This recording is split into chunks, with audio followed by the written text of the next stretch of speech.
I'd like to talk about me dad and his brothers that bought a fishing boat.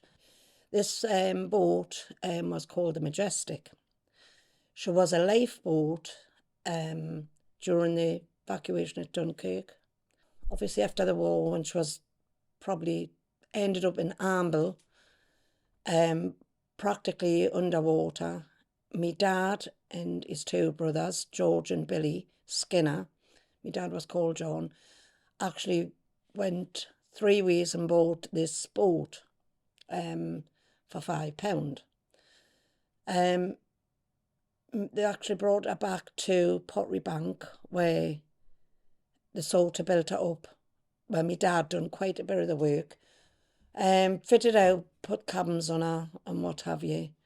And she became, well, just part of the family. My dad, us kids, aunties, uncles, there was big families away.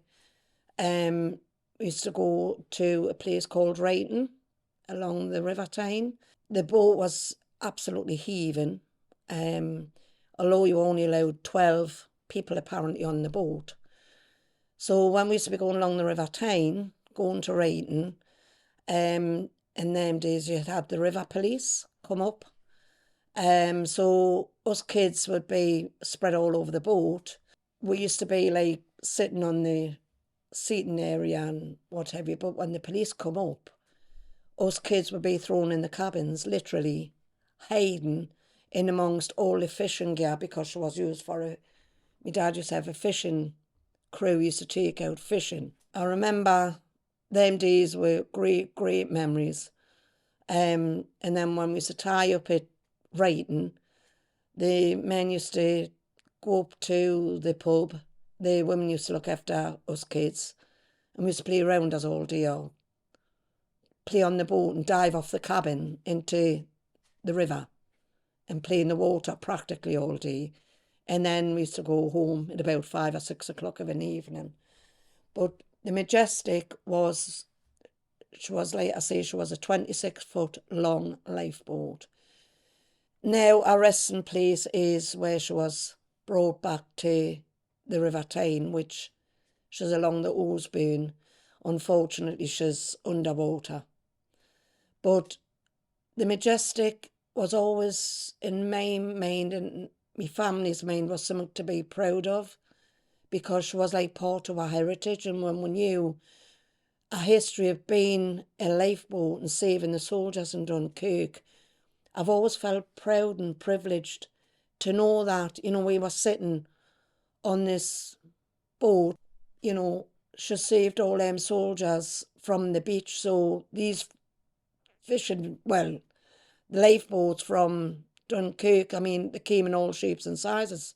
So I've seen in history, so I've been told about. So yeah, I'll always, when I think of the Majestic, I'll always feel sentimental about it to know we had that part of history with her, and she was just like, she was a massive big boat, but we loved it. We loved it.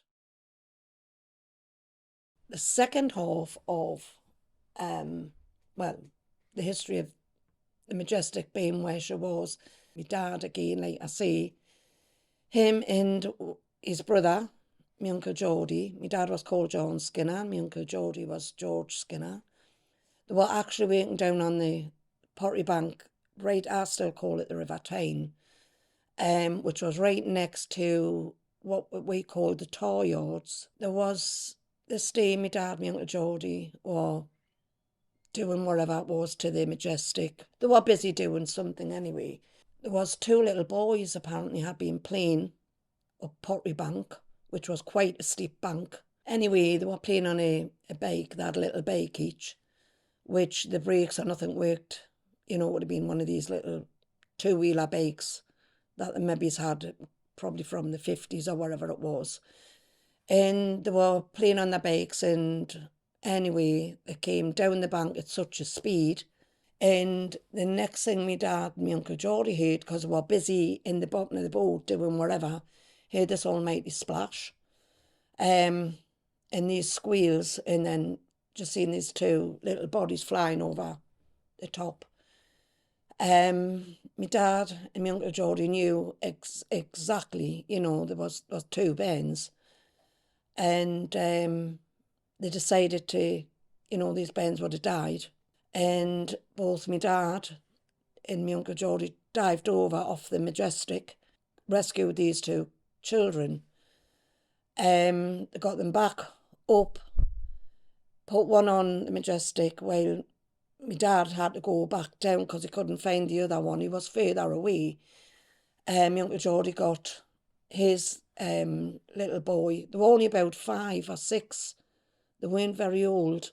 Obviously, those days there was no, phones to go for help or whatever. When my dad pulled the little boy out, he wasn't breathing.